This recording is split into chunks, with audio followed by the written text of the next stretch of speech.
And U.S. President Joe Biden has condemned the attacks by Hamas on ally Israel as sheer evil. Well, in a speech, he said that Washington is ready to deploy more military assets to the region. Biden confirmed that at least 14 Americans died in the surprise attack on Saturday, and a number had been taken captive by Hamas. The militant group has threatened to kill hostages if Israel does not warn civilians of any upcoming attacks on Gaza. Good afternoon. Well, Biden also said that the Palestinian militant group had carried out atrocities, including murders of entire families and also raped women. The U.S. president also mentioned reports of babies being killed in the ongoing war in Israel. You know, there are moments in this life, and I mean this literally, when the pure, unadulterated evil is unleashed on this world. The people of Israel lived through one such moment this weekend. The bloody hands of the terrorist organization Hamas, a group whose stated purpose for being is to kill Jews. This was an act of sheer evil. More than 1,000 civilians slaughtered, not just killed, slaughtered in Israel. Well, Biden's remarks were his clearest show of support for Israel, yet as the death toll surged above 1,000, at least 1,200 Israelis have been killed in the ongoing war. And the Gaza officials have also reported that over 900 people have been killed in the Israeli airstrikes. And as fears grow of a regional conflagration, Biden was equally direct about its long-term for Iran. Tehran backs Hamas as well as the Lebanese militant group Hezbollah. The U.S. president said, and I quote him here, "To any country, any organization, anyone thinking of taking advantage of this situation, I have one word: don't."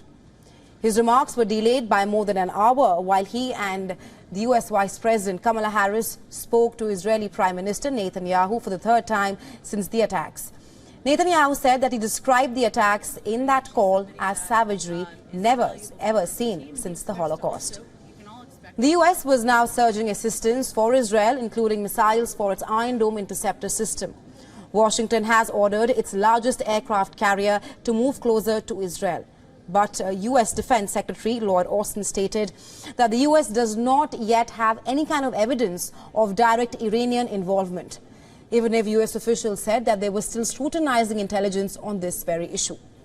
The State Department said that Antony Blinken would be visiting Israel to show support.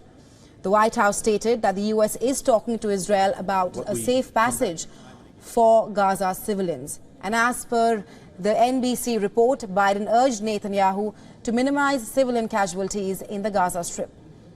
National Security Advisor Jake Sullivan said that U.S. was deploying hostage experts to Israel to help, but not currently sending forces to Israel. Well, Biden's response is being closely watched at home ahead of next year's U.S. elections, where Republicans accuse the U.S. president of being soft on Iran.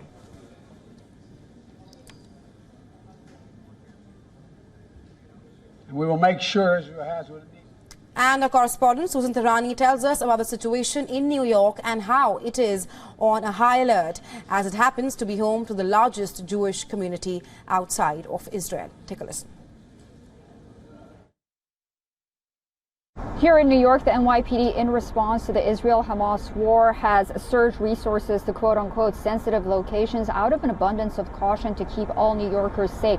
This announcement by the NYPD came shortly after the FBI's New York Joint Terrorism Task Force has also raised focus on potential threats, saying that while there is no specific or credible intelligence on any kind of threat, New Yorkers should remain vigilant.